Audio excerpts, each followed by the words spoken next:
de cette expérience. Depuis l'année dernière est organisé un forum économique ici sur ce lieu, le Forum Mérin, et c'est à cette occasion-là que les membres du conseil administratif, en particulier M. Legault, ont rencontré M. Van Kay-Nguyen pour mettre en place ce projet. D'emblée, nous avons été assez séduits par cette idée, comme l'a souligné M. Legault dans son discours introductif. Les autorités communales sont très motivées par toutes les problématiques en lien avec l'énergie, les enjeux de l'avenir. Et Mérin est détentrice du label Cité de l'énergie depuis 2002, c'était la première commune genevoise. Donc l'idée, ce n'est pas forcément de faire une chasse au point pour obtenir ce type de label, mais bien de réaliser un certain nombre d'actions novatrices, importantes. Et puis quand on a le retour récompense par label, c'est évidemment une satisfaction pour tout le monde, en particulier pour les chefs de projet internes à la commune, pour les mérinois qui font des efforts. Et c'est vraiment, à mon sens, aussi un moyen de promouvoir les énergies nouvelles, les économies, et également une gestion efficiente finalement de l'énergie d'une manière générale, comme ça nous a été présenté précédemment. Alors maintenant, concrètement, si on rentre dans le vif du sujet, je vais vous indiquer quelques éléments qui m'ont été transmis par les utilisateurs, que j'invite peut-être à venir ici devant, José et Pierre-Alain, donc les machinistes qui ont utilisé cette machine.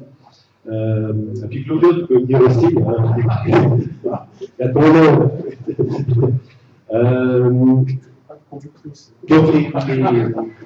Donc les éléments qui ont été mentionnés par mes collègues, hein, que je remercie au passage, parce qu'effectivement ça a demandé quand même beaucoup d'investissement, de capacité d'adaptation à cette technologie nouvelle. Donc je vous relate ces éléments. Je ne suis au fait que la courroie de transmission, si j'ose dire. Donc, parmi les avantages, c'est une machine qui est peu bruyante, qui est agréable à utiliser, donc ça a été souligné tout à l'heure, et c'est un enjeu qui est extrêmement important au milieu urbain, urbain comme terrain, parce que les nuisances sonores constituent une réelle problématique. Dans certaines situations, on a trouvé des solutions, notamment l'utilisation des souffleuses à feuilles qui sont très nuisibles à ce niveau-là. On trouve des solutions au niveau législatif puisqu'elles sont interdites une bonne partie de l'année. On n'a pas vraiment trouvé de solution pour les nuisances sonores liées aux camions de voirie qui doivent travailler très tôt le matin pour diverses raisons. Et là, je trouve que c'est un élément vraiment important que de pouvoir limiter ces machines qui polluent. Une excellente autonomie sur le plan local, une très bonne aspiration. J'en mets une parenthèse, lorsqu'elle fonctionne correctement, parce que la vraie c'est toujours le cas, bien évidemment. Peu polluant, ça a été dit.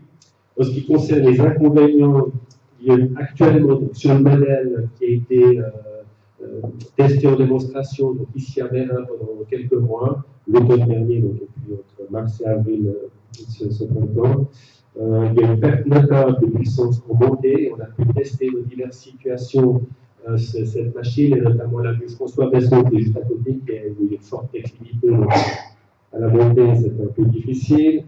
Pas de frein moteur en descente en mode balayage, donc en descente, vous êtes obligé de freiner. La brosse avant manque de puissance, les brosses latérales ne rentrent pas. Comme ça a été dit tout à l'heure, il n'y a pas de transmission hydraulique, les machines, les agrégats, les accessoires sont actionnés par des moteurs électriques. Pour l'aspiration, tout le monde avant, ça c'est des petites adaptations morphologiques probablement à adapter, à corriger. Touche sur certains trottoirs, donc il peut y avoir un risque de casse, donc là aussi il y a quelques adaptations encore à faire. Et puis relativement plus volume de charge dans le cadre donc, de l'arbitrage et puis de la capacité d'accueil de déchets. Donc voilà pour les propos pratiques de l'essai. Maintenant, c'est peut-être intéressant d'entendre les utilisateurs, les machinistes qui ont conduit cette machine, qui connaissent très bien la mécanique, qui sont titulaires du poids lourd de permis machiniste, qui utilisent des machines traditionnelles. Alors, de les entendre par rapport à la différence que ça peut faire avec une machine à hydrogène, qui a un je te laisse peut-être pour la page. Tu as bien vu, tu as déjà tout dit. C'est déjà tout dit là, sur ce qu'on a testé. Mais comment est-ce que ça peut se passer en montée, en descente par rapport aux autres machines? Alors, par rapport pour moi, la machine en elle-même, qui est hydrogène, donc le système pour nous, il est au point. Bon, il y a quelques améliorations. Les petits inconvénients que je dirais sur l'hydrogène, c'est la capacité de travailler l'hiver, le fait qu'il rejette de l'eau, donc risque de gel, donc on va pouvoir l'utiliser. Donc ça, c'est un des points. Ensuite, c'est vrai qu'il y a le manque de capacité dû à l'emplacement des batteries, qui prend beaucoup de place. Savoir si à l'avenir, ça va pouvoir être diminué, ça aussi. Et puis, à peu près tout. Bien, merci. José, tu veux ajouter quelque chose? Non, mon collègue l'a tout dit. Claudio, qui était responsable de l'essai d'organisation. C'est passé pour nous, donc merci beaucoup.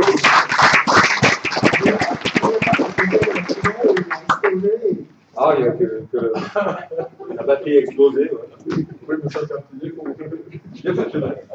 Parce que quand on parle d'hydrogène, beaucoup de gens pensent à la bombe à l'hydrogène, puis on a quelques petits accidents de jeunesse, évidemment, où on a vu un véhicule un jour a fait un énorme bruit. Moi, j'ai pas vu, j'ai entendu rapporter, et un des conducteurs était là-dessus, il a pris peur, il a couru vite pour se cacher. C'est le chanteur qui a explosé, C'était le convertisseur électrique. électrique. Oui. Ok.